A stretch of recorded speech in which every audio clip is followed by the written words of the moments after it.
Կրկին ողջունել ձեզ Երևանում։ Մեր երկխոսության երրորդ համաժողովին։ Մի աշխարհում, որ նախախրախուսում է կայունությունն ու շարունակականությունը։ Այն փաստը, որ մենք կրկին այստեղ ենք, որ այս համաժողովը վերադարձել է արդեն իսկ հզոր ուղերձ է։ Համաժողովները կենսունակ են մնում այնքան ժամանակ, քանի դեռ ունեն ասելու բովանդակություն։ Հավատացեմ, մենք ունենք ասելիք։ Անցյալ տարի մենք հանդիպեցինք հենց այս դահլիճում, նավարկելով անհայտության միջով խորագրի ներքո։ Մենք նկարագրեցինք մի աշխարհ, որը պատված էր խիտ մառախուղով, քանի որ ծանոթ ճարտարապետությունը փլուզվում էր։ Կանոններն անհետանում էին, եւ մենք վստահ չէինք, թե ինչ է սպասվում առջևում։ Խոսեցինք կողմնացույցների եւ քարտեզների մասին, անդրադարձանք տեկտոնական տեղաշարժերին եւ ուղղության փոփոխությանը։ Մենք հարց էինք տալիս, թե ինչպես է մեզնից յուրաքանչյուրը նավարկում այդ անորոշ միջավայրում։ Այսօր այդ մառախուղը մասամբ ցրվել է։ Բայց խաղաղ ծովի փոխարեն մենք տեսնում ենք բազմաթիվ փոթորիկներ։ Այսօր մենք դիմակայում ենք փոթորիկների, որոնք ոչ թե մետաֆորիկ են, այլ շատ իրական եւ համակարգային։ Դրանք փորձության են ենթարկում պետություններին, նրանց ինքնիշխանությունը, ինստիտուտները եւ անհատներին։ Այսօրվա այս փոթորիկներին նայելով ուրվագծվում է հետեւյալ ավելի լայն պատկերը։ Աշխարհաքաղաքական փոթորիկ։ Միջազգային իրավունքն ու գլոբալ աշխարհակարգը պարզապես ճշմարտ տակ չեն, դրանք ակտիվորեն քանդվում են։ Մենք ականատես ենք լինում վտանգավոր մի տեղաշարժի, երբ ուժի իրավունքը միտում ունի փոխարինել իրավունքի ուժին։ Աշխարհակարգը պահպանելու համար ստեղծված բազմակողմ ինստիտուտներն բախվում են իրենց ազդեցությունն ապահովելու բարդությունների մի աշխարհում, որն այլևս չի սպասում նրանց վճռին։ Միջուկային հռետորաբանությունը, որը նախկինում սահմանափակված էր սառը պատերազմի ամենամութ սենյակներով, վերադարձել է քաղաքական հիմնական դիսկուրս, ինչը պետք է անհանգստացնի բոլորին։ Տեխնոլոգիական պատերազմ։ Տեխնոլոգիաները զարգացել են շատ ավելի արագ, քան դրանցից բխող ռիսկերն ու հնարավորությունները կառավարելու մեր կարողությունը։ Արհեստական բանականությունն այլևս ֆուտուրիստական երազանք չէ, այլ ներկայի ուժ։ Մենք բնականաբար կանխատեսում էինք, որ այն կվերափոխի արդյունաբերություններ, կվերացնի որոշ մասնագիտություններ եւ կփոխի աշխատանքի էությունը, բայց դրանից զատ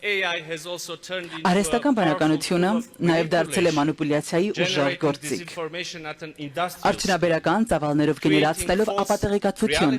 ստեղծելով կեղծ իրականություններ եւ իրավուժական ճշգրտությամբ թիրախավորելով ժողովրդավարական հասարակությունները։ Տնտեսական փոթորիկ։ Համաշխարհային շուկան այլևս կայուն չէ, իսկ վերջին զարգացումները խորապես սասանել են այն համոզմունքը, որ բաց առևտուրն օգուտ է բերում բոլորին։ Մայր ցամաքներ միավորող մատակարարման շղթաները հեշտությամբ խզվում են։ Էներգակիրների գների տատանումները կարող են մեկ գիշերվա ընթացքում խաթարել ազգային տնտեսությունները։ Տնտեսական պատժամիջոցները դարձել են աշխարհաքաղաքական ճնշման առօրյական գործիք, առևտուրը վերածելով մարտադաշտի։ Բնապահպանական փոթորիկ։ Բնական համակարգերը, որոնք ապահովում են կյանքը երկրի վրա, մեր կլիման, ջուրը, հողը, անտառներն ու կենսաբազմազանությունը այլևս պարզապես չեն փոփոխվում, դրանք գտնվում են լրջագույն ճնշման ներքո։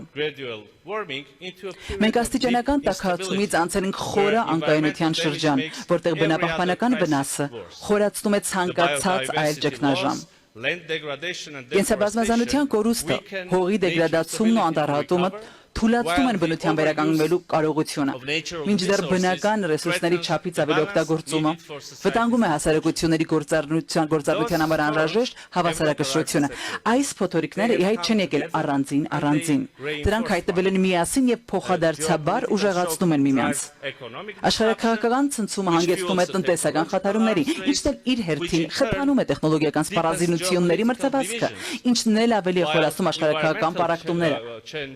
Մինչդեռ բնապահպանական վնասն այս բոլոր մարտահրավերների կառավարումն էլ ավելի է բարդացնում։ Տիկնայք եւ պարոնայք։ Հայաստանը գիտի, թե ինչ է նշանակում լինել փոթորկի կենտրոնում։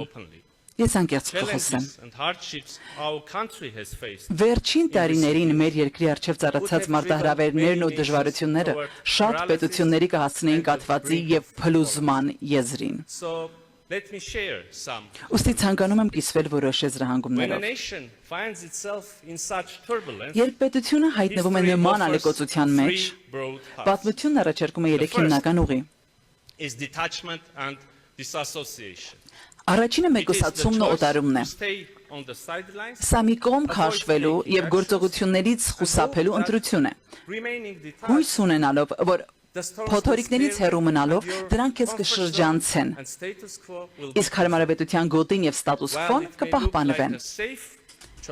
Թեև կարճաժամկետ հեռանկարում դա կարող է անվտանգ ընտրություն թվալ, պատմությունը ցույց է տալիս, որ նման մեկուսացումը չի պաշտպանում, այն պարզապես կտրում է պետություններին իրականությունից, դարձնում անպատրաստ եւ առավել խոցելի,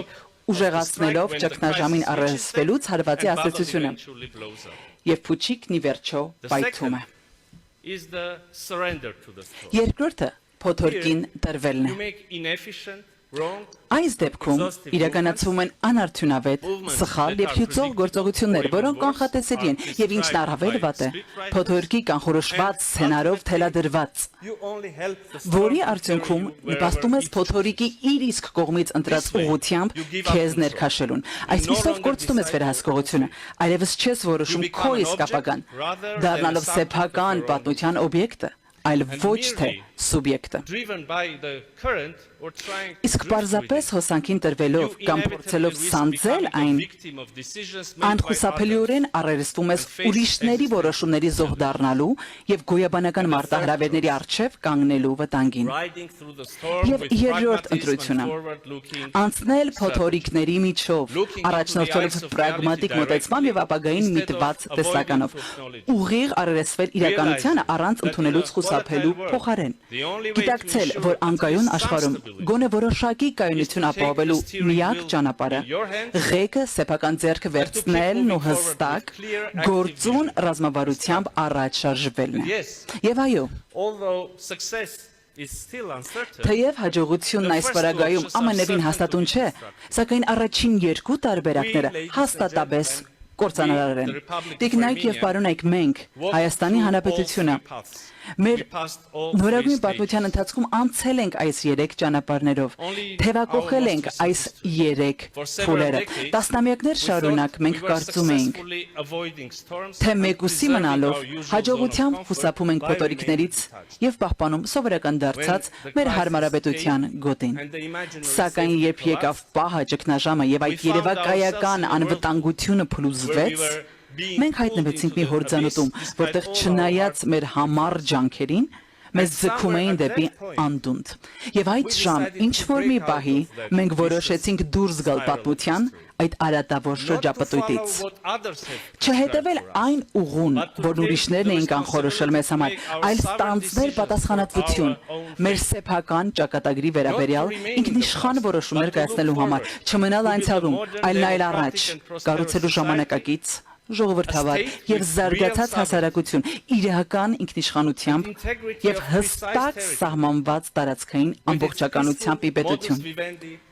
Այս իրողությունների պայմաններում իր որդեգրած խաղաղ կենսակերպով։ Եվ հենց այդ պահին է, որ ծնունդ առավ իրական Հայաստանի գաղափարը։ Ձեր գերազանցություններ, հարգելի հյուրեր, երբ թվում էր, թե տարբեր փոթորիկների ազդեցությամբ շուրջ բոլորն ամեն ինչ խանդվում է, մենք հաստատեցինք խաղաղություն։ 2025 թվականի օգոստոսի 8-ին Վաշինգտոնում կայացած խաղաղության գաղտնաժողովը նշանավորեց պատմական շրջադարձային պահը, երբ Հայաստանի վարչապետը եւ Ադրբեջանի նախագահը ԱՄՆ նախագահի վկայությամբ ստորագրեցին համատեղ հռչակագիր։ Նույն օրը ես եւ իմ ադրբեջանցի գործընկերը նախաստորագրեցինք Հայաստանի Հանրապետության եւ Ադրբեջանի Հանրապետության միջև խաղաղության եւ միջպետական հարաբերությունների հաստատման մասին համաձայնագիրը։ Տարածքային ամբողջականության, ինքնիշխանության եւ միջազգայինորեն ճանաչված սահմանների անձեռնխելիության փոխադարձ ճանաչմամբ Հայաստանը եւ Ադրբեջանը կատարեցին պատմական քայլ, փակելով տասնամյակների հակամարտությունը եւ թևակողելով խաղաղության ու կայունության նոր դարաշրջան մեր տարածաշրջանում։ Իհարկե, խաղաղությունը երբեք չպետք է ընկալվի որպես մեկ անգամյա ձեռքբերում։ Խաղաղությունը պահանջում է մշտական խնամք, ուշադրություն եւ հայեցում, քանի որ եթե ջանք չներդնես դրա մեջ, այն կարող է վտանգել։ Ուստի խաղաղությունը ոչ թե իրադարձություն է, այլ ակտիվ ընտրություն, որը պետք է կատարել ամեն օր։ Սա անշուշտ ներառում է նաև մարդասիրական խնդիրների հասցեագրում, նպաստելով հասարակությունների միջև վստահության վերականգնմանը եւ իրական հաշտեցմանը։ Սակայն միայն դիվանագիտությունը բավարար չէ խաղաղության կենսունակության համար։ Այսպիսով, մենք ձևավորում ենք խաղաղության գործնական երաշխիքներ, մեր բարօրությունը դարձնելով փոխկապակցված եւ փոխկախված։ Երբ մենք կիսում ենք առևտրային ուղիներ, էներգետիկ ցանցեր, խողովակաշարեր եւ թվային կապեր, մենք կիսում ենք նաեւ ռիսկերն ու օգուտները։ Հետևաբար, մեր հարևանների հետ միասին, կառուցելով արևելքն արևմուտքին եւ հյուսիսը հարավին կապող ենթակառուցվածքներ, մենք ստեղծում ենք մի իրականություն, որտեղ մեր տարածաշրջանում յուրաքանչյուր դերակատարը անձնական շահագրգռվածություն ունի հարևանի կայունության հարցում։ Սա է ընկած մեր խաղաղության խաչմերուկ նախաձեռնության եւ թրիվ նախագծի հիմքում։ Խաղաղության համագործակցության եւ զարգացման հանձնառությունն է մեր հարևանների նկատմամբ մեր մոտեցումների ուղենիշը։ Թուրքիայի հետ հարաբերությունների կարգավորման գործընթացն արտացոլում է մեր այն համոզմունքը, որ բաց սահմաններն ու բարիդրացիական հարաբերությունները լավագույնս կծառայեն մեր ժողովուրդների շահերին։ Վրաստանի հետ մենք շարունակում ենք խորացնել ռազմավարական գործընկերությունը, հիմնված փոխադարձ շահերի վրա։ Իրանի հետ մենք մշտապես պահպանել ենք բարեկամական կապեր եւ սերտ գործընկերություն։ Փոթորկի միջով անցնելու ռազմավարությունը հանգեցրել է խորքային վերափոխումների, նաև տարածաշրջանից անդին մեր գործընկերություններում։ Հայաստանը կատարել է ինքնիշխան ընտրություն, վարելու բալանսավորող եւ բալանսավորման արտաքին քաղաքականություն, հիմնված ոչ թե մեկ կենտրոնից կախվածության, այլ տարբեր ուղղություններով բովանդակային եւ փոխշահավայր գործընկերությունների ձևավորման վրա։ Միացյալ Նահանգները, Ֆրանսիան, Ղազախստանը, Չինաստանը եւ եվրոպական երկրների ընդլայնվող շրջանակը այսօր մաս են կազմում Հայաստանի ռազմավարական գործընկերությունների համայնապատկերնում, ոչ որպես միմյանց այլընտրանքներ, այլ որպես բազմազան եւ համագործակցային արտաքին քաղաքական ճարտարապետության հենասյուներ։ Մեր անմիջական հարևանությունից դուրս այս վերափոխումն առավել տեսանելի կերպով դրսևորվել է Եվրոպական միության հետ հարաբերություններում։ 2025 թվականի դեկտեմբերին ընդունված ռազմավարական օրակարգը ստեղծում է համագործակցության կառուցակարգված հիմք քաղաքական անվտանգության եւ տնտեսական ոլորտներում։ Վիզաների ազատականացման շուրջ երկխոսության մեկնարկը բացում է մի կարևոր դուռ, որը կարևոր է ոչ միայն կառավարությունների, այլև Հայաստանի քաղաքացիների առօրյա կյանքի համար։ Վերջին օրերին Եվրոպայի տարբեր երկրների ղեկավարներ սկսած Դուբլինից մինչև Թբիլիսի հավաքվել էին Երևանում, մասնակցելու եվրոպական քաղաքական համայնքի գագաթնաժողովին, ինչպես նաև Հայաստան ԵՄ առաջին գագաթնաժողովին։ Ձեր հետ գերազանցություններ, բարեկամներ, ամփոփելով Փոթորիկները գուցե երբեք լիովին չսանձվեն։ Նոր անորոշությունները միշտ ի հայտ կգան, փոխարինելու արդեն իսկ հաղթահարված դերին։ Սակայն մեր փորձից քաղած դասը ֆատալիստական շարքից չէ։ Այն ընտրության, ազատության եւ գործելու ուժի մասին է։ Ռազմավարական տեսլականի եւ պատշաճ գործողությունների շնորհիվ փոքր պետությունները կարող են փոթորիկների միջով գտնել իրենց ուղին եւ կերտել իրենց ինքնիշխան, խաղաղ եւ բարգավաճ ապագան։ Այսպիսով, տիկնայք եւ պարոնայք, փոթորիկները միշտ կմոլեգնեն, ուստի եկեք դրանք միասնաբար հաղթահարենք։ Շնորհակալ եմ եւ բարի գալուստ Երևանյան երկխոսություն։